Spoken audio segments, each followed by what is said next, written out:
আসসালামু আলাইকুম ওয়া রাহমাতুল্লাহি ওয়া বারাকাতুহু। আউযু বিল্লাহি মিনাশ শাইতানির রাজীম। বিসমিল্লাহির রাহমানির রাহিম।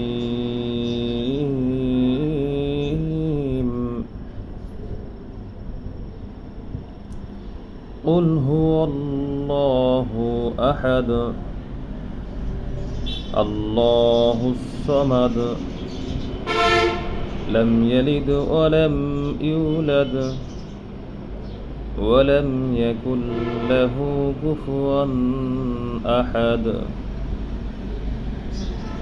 প্রিয় বন্ধুরা, হাদিস শরীফে উল্লেখ রয়েছে রাসূল সাল্লাল্লাহু আলাইহি ওয়াসাল্লাম বলেছেন, যে ব্যক্তি একবার সূরা ইখলাস তেলাওয়াত করবে তার আমলনামায় 1/3 কোরআন খতম দেওয়ার সওয়াব দেওয়া হবে। সুতরাং আসুন আমরা বেশি বেশি সূরা ইখলাস তেলাওয়াত করি এবং অশেষ সওয়াবের ভাগীদার হই। আসসালামু আলাইকুম ওয়া রাহমাতুল্লাহ।